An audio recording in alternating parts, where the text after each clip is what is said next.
Excuse me, मैं advocate Tejendra Jadhav. किसने भेजा है आपको? एमएलए देवयानी गायकवाड़ जी ने। मतलब डिंपल को जो काम करने कहा था वो उसने कर दिया है। मैं आपका केस लड़ने वाला हूँ।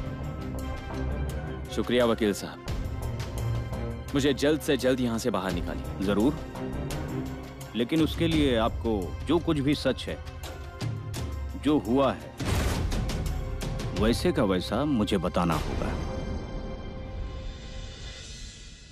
कंगनी बाबा, आपसे माफी मांगता हूँ। आपके सामने आपका आशीर्वाद लेकर मैं अपनी जिंदगी खत्म करने जा रहा हूँ।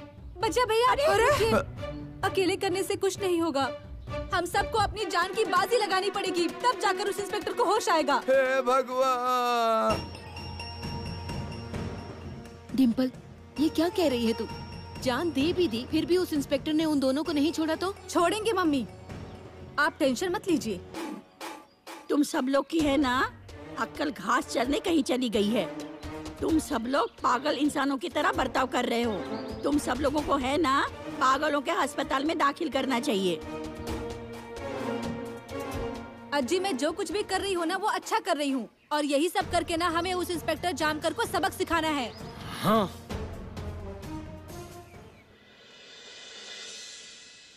इस आदमी की कोई बाहर से मदद कर रहा है क्या? इसके लिए वकील किसने भेजा है, इसके बारे में कोई जानकारी है? नहीं साहब। निकालो। हाँ साहब। थैंक यू, मेरा काम हो गया। Mister advocate. Advocate Tejendra Jadhav. Tejendra Jadhav, अभी आप जिस व्यक्ति से मिलकर आ रहे हो वो बिल्कुल ठंडे दिमाग से खून और बलात्कार करने वाला व्यक्ति है। उसने आपके सामने भी कैसे मैं भगवान का अवतार हूँ और कैसे पुलिस अन्याय कर रही है ऐसी नौटंकी तो की होगी। आप कितनी भी कोशिश कर लो, फांसी पक्की है उसकी। गलती कर रहा हूँ इंस्पेक्टर, सजा कोर्ट सुनाता है, पुलिस नहीं। वही कोर्ट का फैसला ही बता रहा हूं मैं। ऐसा है ना इंस्पेक्टर, आप सच जानते हो या ना जानते हो, कोई फर्क नहीं पड़ता। आखिरकार जो कोर्ट में साबित होता है उतना ही सच होता है, और कानून भी उतना ही मानता है। क्राइम हुआ है ये आप साबित करो, और हुआ नहीं है ये मैं साबित करूंगा। आखिरकार सबको अपनी अपनी ड्यूटी निभानी पड़ती है ना?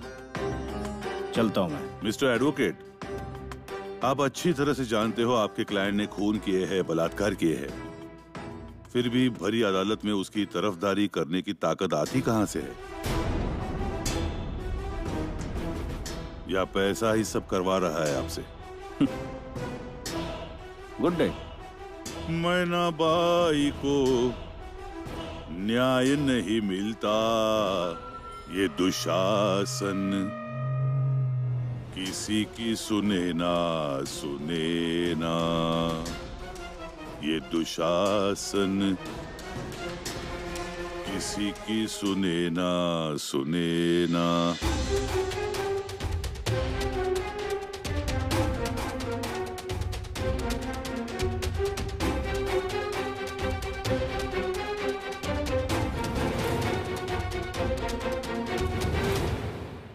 देखो बचा भाई, हम सब मिट्टी का तेल लेकर आए हैं। हम सब तुम्हारे साथ हैं। पूरे गांव को बता दिया है। तेल की बोतलें और कैन लेकर वाड़े पर आने के लिए और भी लोग आ रहे हैं। देखता हूँ डॉक्टर कैसे नहीं छूटते वो। कहाँ करना है आत्मदहन, यहाँ पर या पुलिस स्टेशन पर? कहाँ करना है मतलब? यहाँ करने से क्या फायदा होगा? डॉक्टर कहाँ है? जेल में। और जेल कहाँ पर है? पुलिस स्टेशन में। वहाँ जाकर आत्मदहन करना है हमें। हाँ। अरे वो बोतल इधर दो, इधर दो। सुनो तो मेरी बात। अरे छोड़, बोतल दो। छोड़ मुझे। अब उतना ही तेल बचा है, ये खत्म हो गया तो घर में चूल्हा नहीं जलेगा। लाओ मुझे दो बोतल। उस भगवान के अवतार ने हमारे गांव के लिए कितना कुछ किया, आज उनके लिए बलिदान देने का समय आ गया है, तो मुझे ये तेल की बोतल नहीं दे रही। दे। ओ बलिदान, ना बलिदान देने की जरूरत है, ना इस तेल से नहाने की जरूरत है। अरे मिट्टी का तेल नहीं चाहिए था तो लाने क्यों बोला? हमें सचमुच में खुद को जलाना नहीं है, हमें सिर्फ उस इंस्पेक्टर जामकर को डराना है, और उस इंस्पेक्टर के लिए हमारे बच्चिया भैया ही काफी हैं। अरे क्या बोल रही है? मेरे बेटे की जान लेना चाहती है क्या तू? तेरे बेटे को है ना अक्ल नहीं है। अरे उस कलमुहे के झांसे में आओगे तो ऐसा वक्त आएगा ही। हाँ, सारे गांव वाले पागल हो चुके हैं, एक को भी अक्ल नहीं है, सारे बेवकूफ बन चुके हैं। हाँ, हम पागल हो चुके हैं सच में। हमारे भगवान के अवतार को छुड़ाने का पागलपन है, और जब तक डॉक्टर और नामिया छूट नहीं जाते ना, तब तक हम शांत नहीं बैठेंगे। चलो सब। चलो।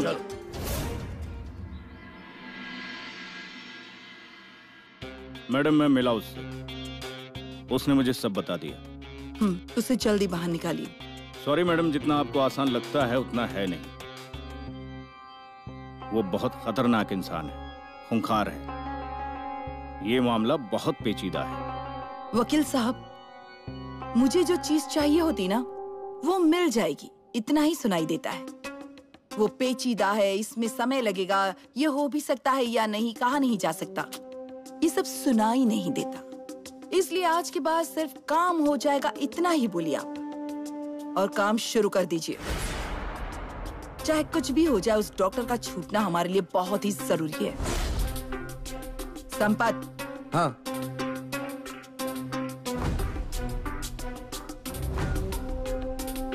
आपकी फीस तैयार रखिए।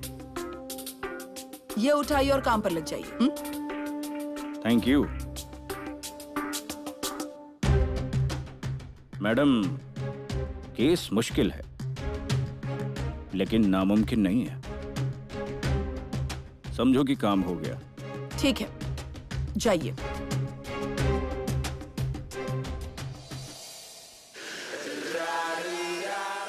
अच्छा हुआ तो सैम मैडम ने वकील को भेजा। उसने खुद दिलचस्पी दिखाई। इसका मतलब उसे मेरी और मेरे पास रखे हुए सोने के बिस्किट्स की जरूरत है। वो अब मुझे यहाँ से बाहर निकाले बगैर शांत नहीं बैठेगी। अब ये जाम कर ही क्या, उसका बाप भी मुझे यहाँ से रिहा होने से रोक नहीं सकता।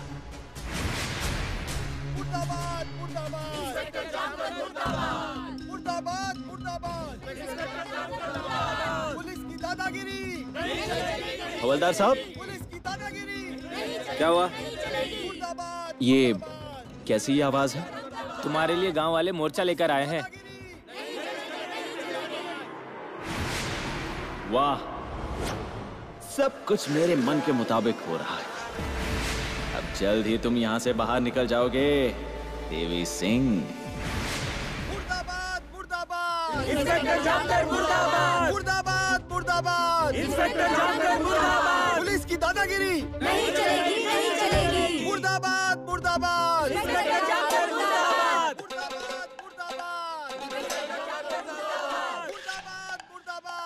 साहब जल्दी से बाहर चलिए। देखिए गांव वाले हाथ में तेल का केन लेकर के आए हैं यहाँ पर। साहब, मेरी हरी आपकी लाल, बैठो। लेकिन अरे साहब, ये सब रहने दो, आप बाहर चलो ना। देखिए वो तेल डालकर खुद को जलाने की बात कर रहे हैं। वो खुद को जला सकते हैं या फिर पुलिस स्टेशन में आग लगा सकते हैं। अरे साहब जल्दी चलिए ना।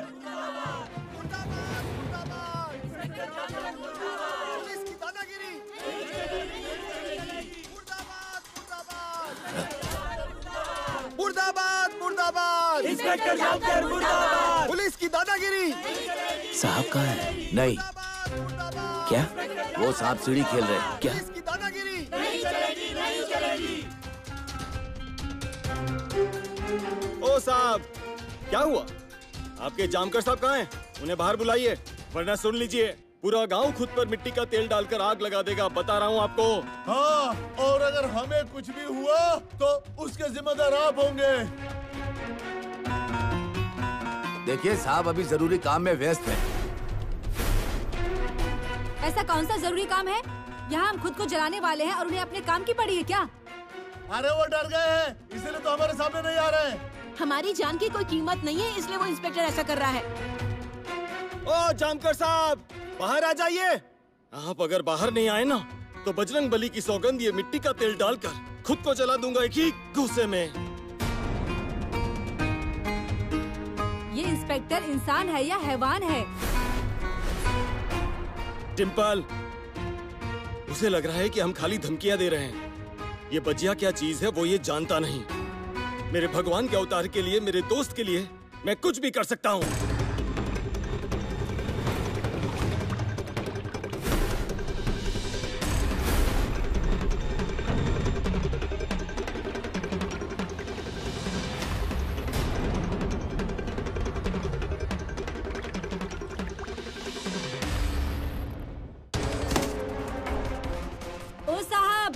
देखा क्या आपने?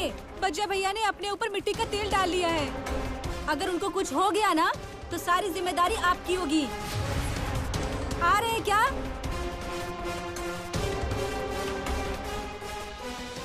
बजिया, माचिस दे दे मुझे। आग लगाकर तुझे जलाने के बिना ये बाहर आने वाला नहीं है।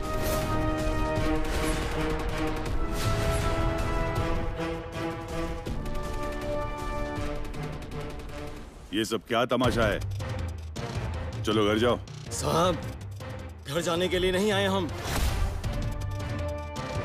मेरे दोस्त को, नामिया को छुड़ाने आए हैं। उसे छोड़ो मतलब छोड़ ही दो, वरना है ना मिट्टी का तेल अब तक सिर्फ मैंने ही डाला है, पूरा गांव खुद को जला देगा। मैं भी, हाँ मैं भी जल जाऊंगी।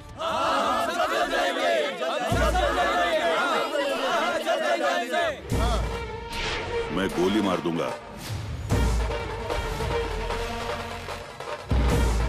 डरा किसे रहे हो? मारिए ना गोली। इससे पहले मुझे मारिए गोली।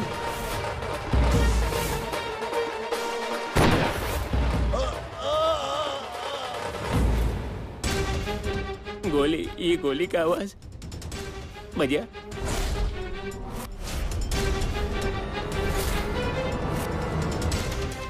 डिम्पल, सब भाग गए। मम्मी चलो। बजिया भैया चलिए, चलिए यहाँ से, चलिए।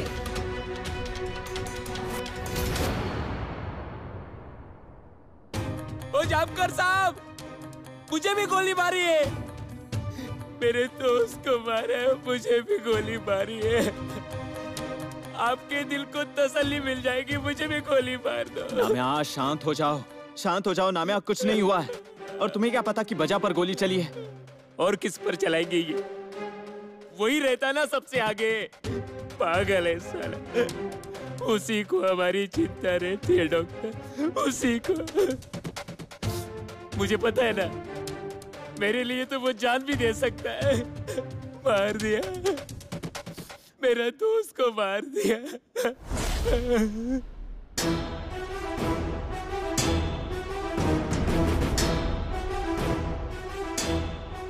और कितनी देर देखते रहोगे इस बॉडी को? उठाओ और आगे की कार्रवाई करो। आपने एक निर्दोष को मार डाला साहब। तो अब मुझ पर केस फाइल करने वाले हो क्या? मुंह मत देखो मेरा, वो बॉडी उठाओ। ए लाड,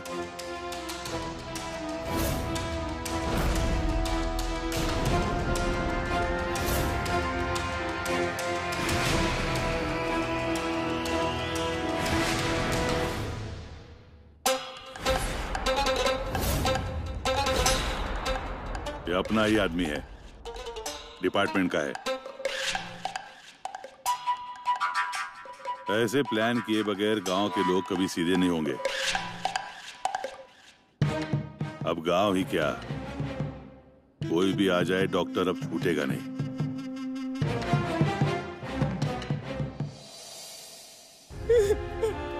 बजिया, ये क्या हो गया? तूने क्यों मेरे लिए अपनी जान दे दी बजिया? अकेला छोड़कर चला गया मुझे। ऐसा क्यों किया तूने? तू मुझे ऐसे छोड़कर नहीं जा सकते बजिया, नहीं जा सकते। अरे नाम्या, हमने अपनी आंखों से देखा है क्या? पुलिस किसी पर भी गोली नहीं चला सकती। वो हमें डराने के लिए कर रहे हैं। तुम उस पर भरोसा नहीं करते? कुछ नहीं होगा, शांत हो जाओ तुम। ऐसे कैसे कुछ नहीं होगा? हो गया बजरंग पाटिल का दुखद निधन। हाँ, रो लो तुम।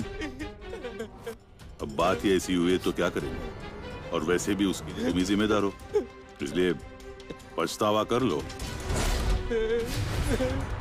वाइकर, पोस्टमार्टम के लिए भेज दो बॉडी। बॉडी और बाद में जला डालो उसे। अरे नहीं, बचा।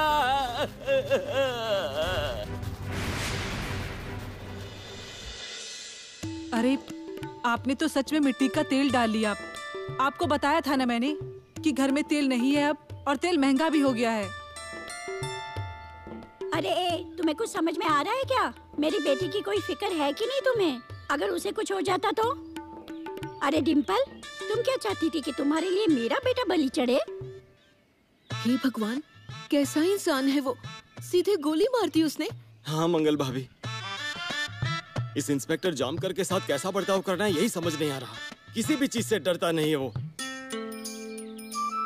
और वो डरेगा भी नहीं। आज पहली बार कोई शेर को 1.25 शेर मिला है। देखना तुम सब लोगों को कैसे चबा जाता है। अब इंस्पेक्टर के पीछे पड़कर कोई फायदा नहीं है। अपने डॉक्टर को और नामिया भैया को अब सिर्फ कोर्ट ही बचा सकता है उन्हें।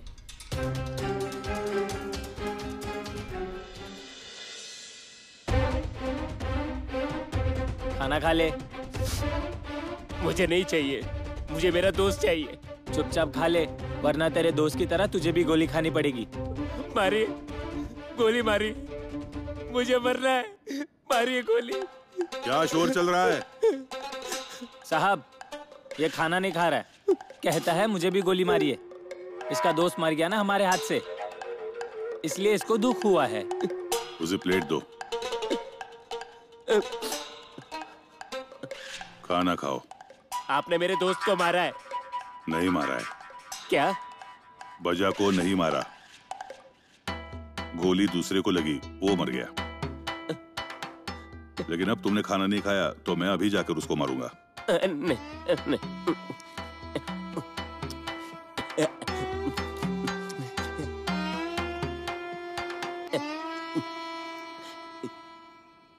सच में नहीं मारा है ना?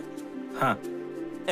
बजा जिंदा है, बजा जिंदा है, बजा जिंदा है। तो आपके हुक्म के इक्के ने पैसे दिए कि नहीं आपको? उस डॉक्टर के पास एक नया आइडिया है जिससे हमारे सोने के बिस्किट की हमें अच्छी खासी कीमत मिल जाएगी। वही सुनाने के लिए रुकी हूँ मैं। मेरे माथे पर कुछ लिखा है क्या? नहीं मतलब मैं पागल हूँ ऐसा कुछ लिखा है क्या? हाँ, लिखा है? नहीं ना? या फिर आप पागल हो? आपको अकल नहीं है? आपका वो हुक्म का इक्का है ना, वो डॉक्टर या जो भी है, उसे खून के जुर्म में गिरफ्तार किया गया है, ये हम नहीं जानते। ऐसा आपको लगता है? 2 टर्म एमएलए था मैं, ये शायद भूल रही हैं आप। अरे मैं आपको बताने ही वाली थी, लेकिन तब जब वो आदमी लूट कर चला जाता तब एमएलए बनने की बड़ी चाहत है, लेकिन इंसान परखने की इतनी अकल नहीं। हमारे वोट से जीत भी जाएंगे आप, लेकिन हमारे जैसी होशियारी कहां से लाएंगी? ठीक है, उन बिस्किट्स के पैसे और वो जमीन का सौदा जल्द से जल्द कर दो, वरना जिंदगी में पार्टी की तरफ से आपको कभी भी टिकट नहीं मिलेगा। इसका इंतजाम मैं खुद करूंगा।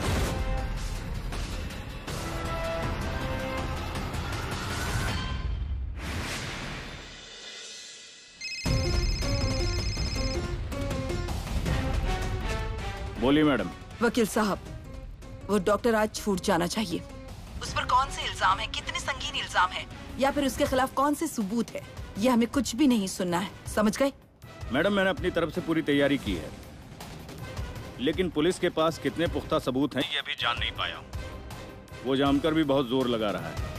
उसने पुलिस डॉक्यूमेंट्स में ही केस को मजबूत बना दिया है। अब इतनी आसानी से डॉक्टर छूट पाएगा लगता नहीं है मुझे। तो पैसे किस बात के लिए हैं आपने? हाँ, आप जितना चार्ज करते हैं उससे दुगनी फीस देते हैं हम आपको, लेकिन वो डॉक्टर आज छूटना ही चाहिए, छूटना ही चाहिए, समझ रहे ना आप?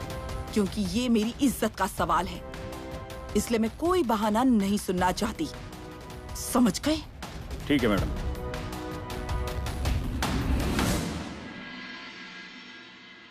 प्रोसीड, कोर्ट की कार्रवाई शुरू की जाए। नटवर सिंह हाजिर हो।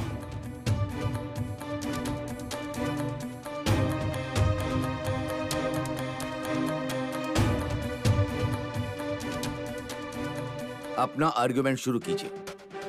माय लॉर्ड, नटवर सिंह इन पर एक विदेशी सैलानी एलेना, इनके साथ ही नीलम और सोनू की हत्या का इल्जाम है। जज साहब, यह आदमी पहले से राजस्थान में था।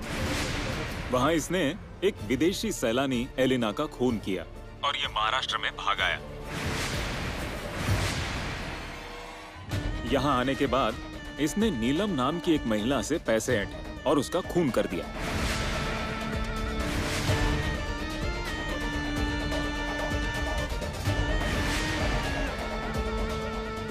इतना ही नहीं, तो इसने एक लड़की को अपने प्रेम के जाल में फंसाया और उसे धोखा दिया, उसका फायदा उठाया और उसका भी खून कर दिया इसने। लेकिन पहले जो इल्जाम लगाए गए थे उसमें नीलम नाम की महिला का कोई जिक्र नहीं था। सच है माय लॉर्ड। माय लॉर्ड, इसे जो 4 दिन की पुलिस कस्टडी दी गई थी, तब पुलिस ने जो तफ्तीश की उसमें इस बात के सबूत मिले। अब बीच में नीलम का खून कहाँ से आ गया? नीलम का खून तो मैंने किया है। इसका अगर पुलिस को पता चला तो जामकर तो मुझे फांसी पर ही लटका देगा। इल्जाम को लेकर डिफेंस को कुछ कहना है?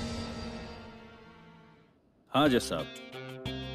जज साहब, मेरे मुवक्किल पर लगाए गए सारे इल्जाम झूठे हैं और पुलिस अब तक असली गुनहगार को नहीं ढूंढ पाई और किसी न किसी पर इन गुनाहों का दोष डालना था और सारे केस इनको बंद करने थे। पुलिस ये करना चाहती थी। ये इस केस का असली पर्पस है। ऑब्जेक्शन जज साहब।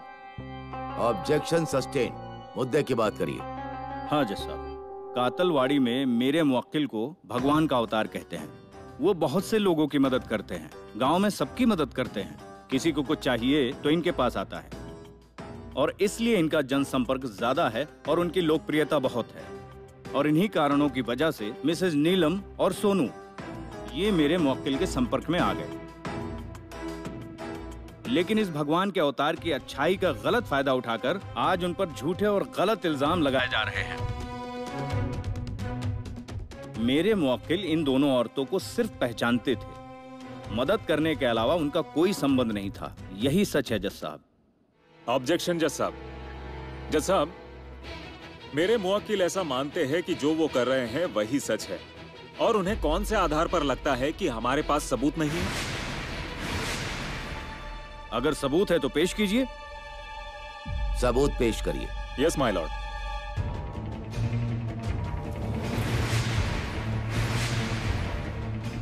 जज साहब, सिर्फ मदद करने के बहाने से जानने वाला मुल्जिम मिसेस नीलम के साथ एक होटल तक भी गए थे।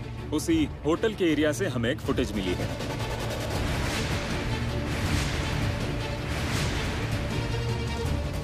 इतना ही नहीं, तो जयसिंह का रिटर्न स्टेटमेंट भी हमारे पास है। वैसे तो ये शर्ट जयसिंह का ही है, लेकिन सीसीटीवी फुटेज में जो दिख रहा है इसके मुताबिक इसे जिसने पहना है वो व्यक्ति मुल्जिम नटवर सिंह ही है। अब सवाल ये उठता है कि जयसिंह की शर्ट पहनकर मुल्जिम जयसिंह की पत्नी के साथ होटल में आखिर क्या करने के लिए गया होगा? जो पेपर हमने सबूत के तौर पर आपके सामने पेश किया है वो जयसिंह का रिटर्न स्टेटमेंट है। उसमें उसने ये कहा है कि जिस दिन उसकी पत्नी लापता हुई थी उस वक्त वो एक औरत के साथ फार्म हाउस पर गया था। ऊपर से वो ये भी कहता है कि उसे ये शर्ट खुद मुल्जिम की पत्नी मिसेस डिम्पल ने उन्हें वाड़े में दिया था। अब सवाल ये है कि ये शर्ट आखिर वाड़े पर कैसे पहुंचा, और इसी का जवाब मैं मुल्जिम से चाहता हूं।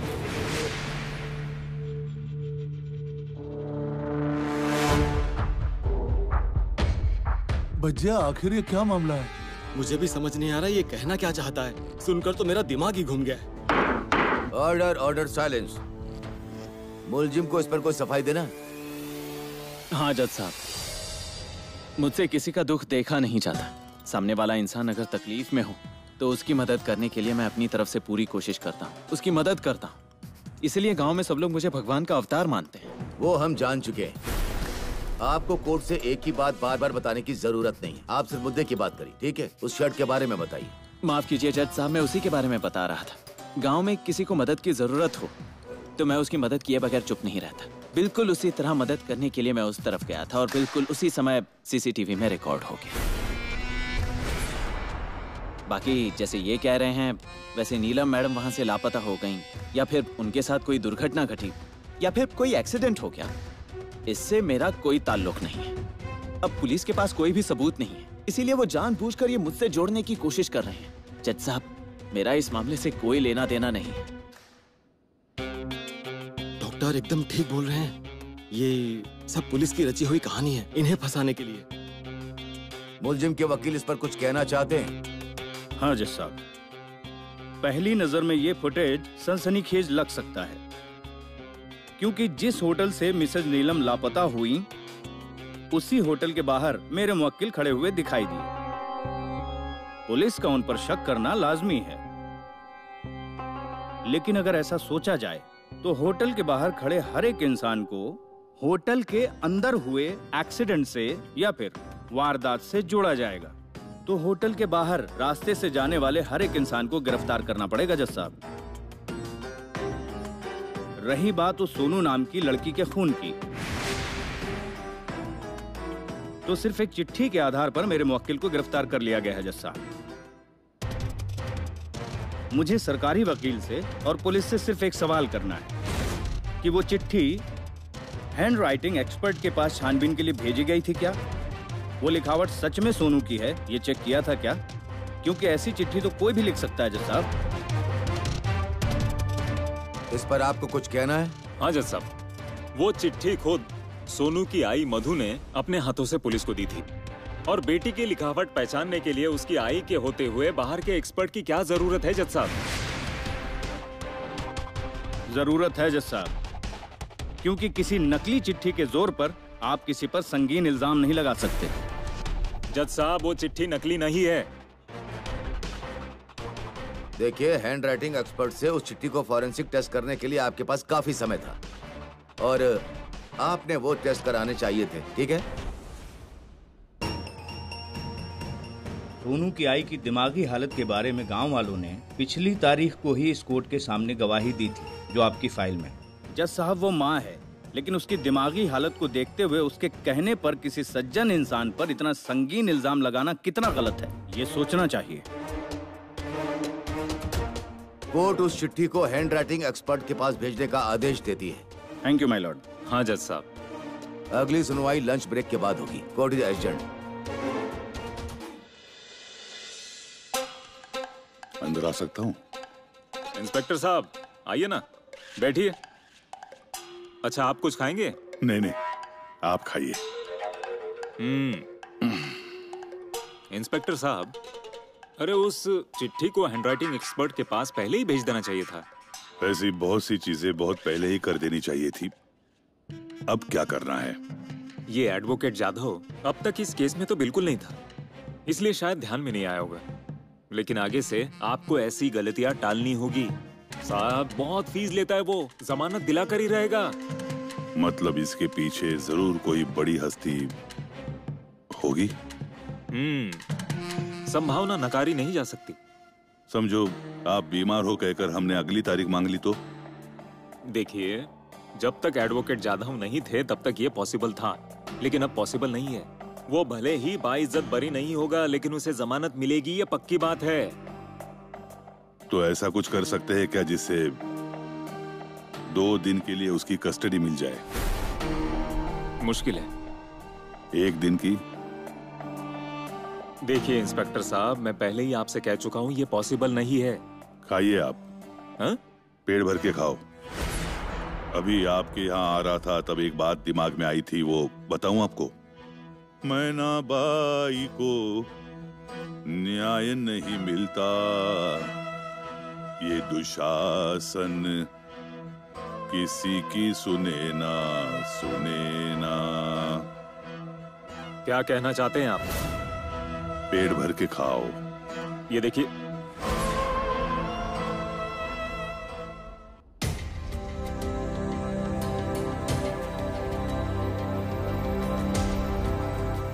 प्रोसीड। जज साहब, मैं सरकारी वकील के पेश किए हुए सबूतों का खंडन करना चाहता हूँ। इजाजत है। Thank you. जज साहब,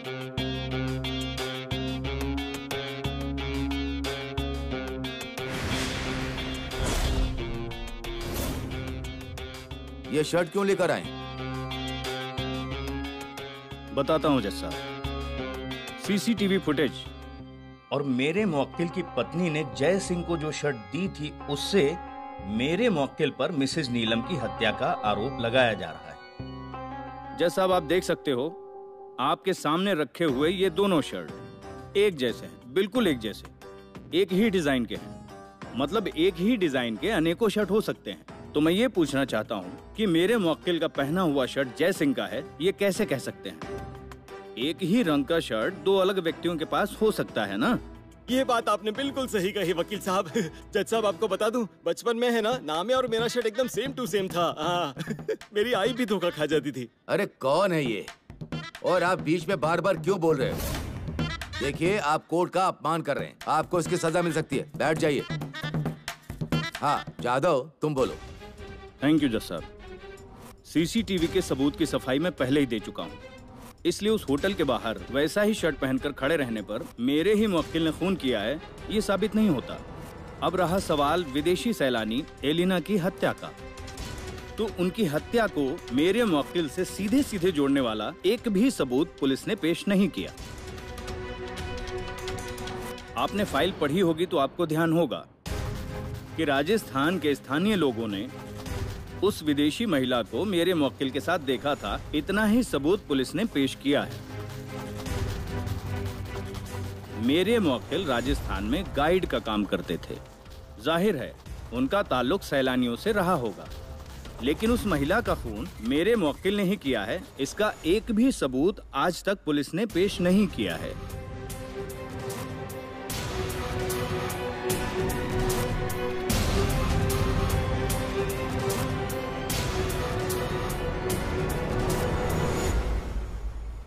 होशियार है ये वकील, फीस ज्यादा लेता है लेकिन बहुत काम का है। आज ये डॉक्टर को छुड़ा कर ही रहेगा। जज साहब, मुझे मेरे पॉइंट साबित करने के लिए इस केस के इन्वेस्टिगेटिंग ऑफिसर इंस्पेक्टर जामकर, इनकी क्रॉस एग्जामिनेशन करने की इजाजत चाहूंगा। Permission granted. Inspector Martand Jamkar हाजिर हो।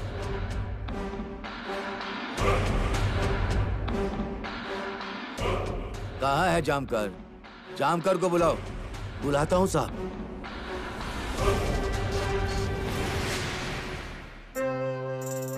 साहब जल्दी से अंदर चलिए, आपको बुलाया है। दिखता नहीं है, मैं यहाँ लगोरी खेल रहा हूँ। जब तक वो टूट नहीं जाती मैं नहीं आऊंगा। और मैं कोई खेल या कोई केस कभी अधूरा नहीं छोड़ता। अरे साहब, कोर्ट में बहुत बवाल हो गया है और वो डॉक्टर का वकील बड़ा होशियार निकला। वो आपको क्रॉस एग्जामिनेशन के लिए बुला रहा है। भागो भागो जल्दी भागो, अरे भागो, अरे जल्दी चलो।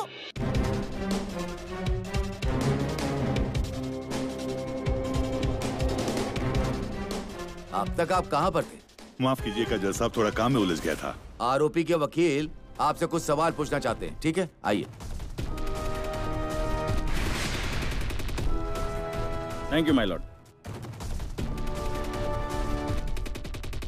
इंस्पेक्टर जामकर, आपकी हाल ही में यहाँ पोस्टिंग हुई है ना? हाँ। तो फिर यहाँ पर आप अकेले आए हो या फैमिली के साथ? अकेला। सच है, फैमिली को कैसे ला सकते हो? आपकी और आपकी पत्नी की तो बनती नहीं है ना? इस केस के साथ उसका कोई ताल्लुक नहीं है। जाधव, आप इस केस से जुड़े हुए सवाल पूछिए बस, ठीक है? इस सवाल का केस के साथ ताल्लुक है जज साहब। आपकी पत्नी के साथ बनती नहीं, आप निराश हो, आप डिप्रेशन में हो और उससे निकलने के लिए आप इस केस का इस्तेमाल कर रहे हो। इस केस को जीतने का क्रेडिट लेकर आपको आपकी पत्नी की नजर में बड़ा बनना है। सच है ना? ये सब झूठ है। इंस्पेक्टर, मुझे ये बताइए, आप मेरे मुवक्किल से आपने घूस मांगी थी? हाँ मांगी थी, लेकिन मुझे वो नहीं चाहिए थी। इंटरेस्टिंग जज साहब, घूस मांगी थी लेकिन घूस नहीं चाहिए, तो फिर मांगी क्यों? जज साहब, हर एक ऑफिसर का अपना काम करने का और गुनाह साबित करने का तरीका अलग अलग होता है। मैंने उसके पास पैसे मांगे, उसने मुझे पैसे दिए होते तो मैं समझ जाता कि उसके पास पैसे है, और उसने वो पैसे कहाँ छुपा कर रखे हैं ये मैं ढूंढ निकालता, यही मेरा इरादा था।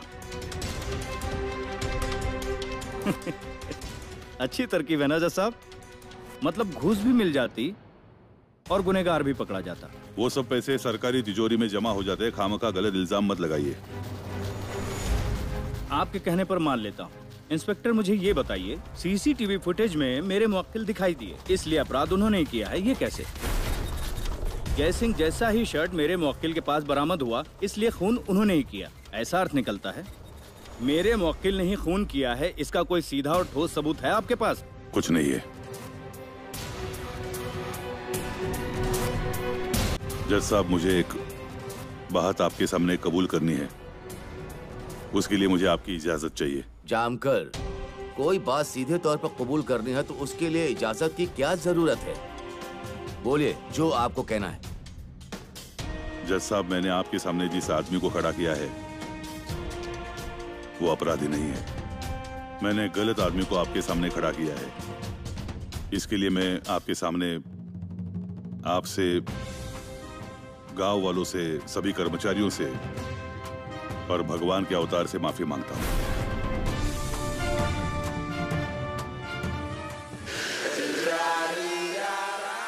इसके दिमाग में आखिर चल क्या रहा है? अचानक ये कैसे बदल गया? एमएलए मैडम मेरी तरफ है, इसका इसे पता चल चुका होगा, इसलिए अब ये मेरा कुछ बिगाड़ नहीं सकेगा। मैं जानता हूं मैंने कोर्ट का समय बर्बाद किया है, फिर भी मैं कोर्ट से नम्रतापूर्वक विनती करता हूं कि मुझसे ये केस निकलवाया ना जाए।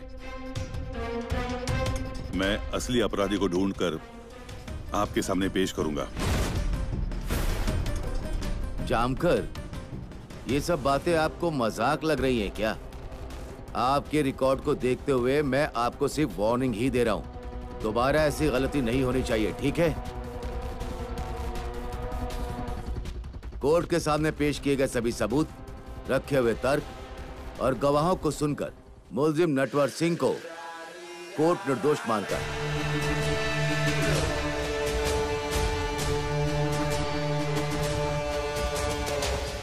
इसीलिए यह कोर्ट नटवर सिंह को बाइज्जत बरी करता है और पुलिस को इसके आगे की तफ्तीश ठीक से जल्द पूरा करने का आदेश देती है।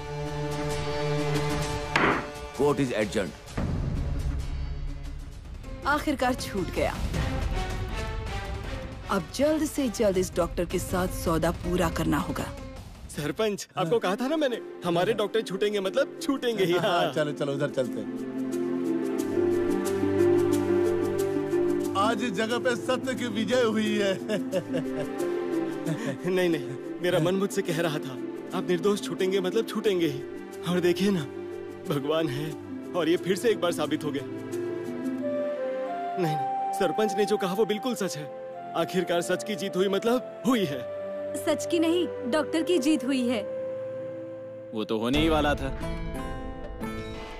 कॉन्ग्रेचुलेशन। अरे वकील साहब, सच कहूं तो मुझे आपका शुक्रिया अदा करना चाहिए। आप नहीं होते तो मेरी नैया तो डूबने ही वाली थी आज। Good luck.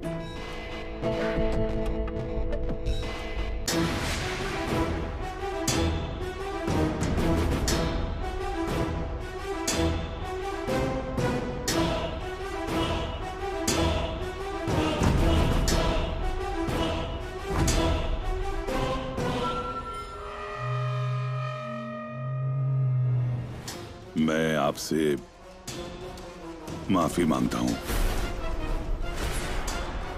मेरी वजह से आपको बहुत तकलीफ हुई है, इसलिए आपकी और सारे गांव वालों की भी तहे दिल से माफी मांगता हूं। जामकर साहब, आपको आपकी गलती का एहसास हो गया और क्या चाहिए? अब माफी वगैरह मांगने की जरूरत नहीं है, वो अच्छा नहीं लगता। देखा ना जामकर साहब, हमारे भगवान के अवतार का दिल कितना बड़ा है, देखा? मैं वो समझ नहीं पाया। इनसे बहुत सी बातें सीखनी है मुझे। डॉक्टर, एक विनती है मेरी, आपसे थोड़ी बात करनी है। ना मत करना, वरना मैं सोचूंगा कि आपने मुझे माफ नहीं किया। नहीं नहीं साहब, ऐसी बात नहीं है। देखा क्या? देखा इस इंस्पेक्टर की अकल कैसे ठिकाने आ गई। अब आइंदा हमारे भगवान के अवतार को कभी परेशान नहीं करेगा। जामकर साहब, मैंने आपसे कहा था ना, मैंने कुछ भी नहीं किया। छोड़ दीजिए मुझे। देखिए अब कोर्ट ने भी मान लिया है और मुझे बाइज्जत बरी कर दिया है। आपने खामखा इतना वक्त जाया किया इसमें। तुम छूट नहीं गए हो, मैंने तुम्हें जानबूझकर छोड़ दिया है। कोर्ट में तय समय के अंदर सबूत पेश करके तय समय में जुर्म साबित करना पड़ता है। मैं वो कर नहीं पाया, उतना समय नहीं मिला मुझे, क्योंकि मेरे पास जो सबूत थे उससे तुम्हें ज्यादा से ज्यादा कुछ ही सालों की सजा हो जाती। मैं वो नहीं चाहता था, फांसी। इसीलिए तुम्हें छोड़ दिया बिना लगाम। अब तुम भी बेलगाम और मैं भी बेलगाम। अभी जाकर असली खेल शुरू हुआ है। नटवर सिंह उर्फ अजीत कुमार उर्फ Devi Singh. Clear the point.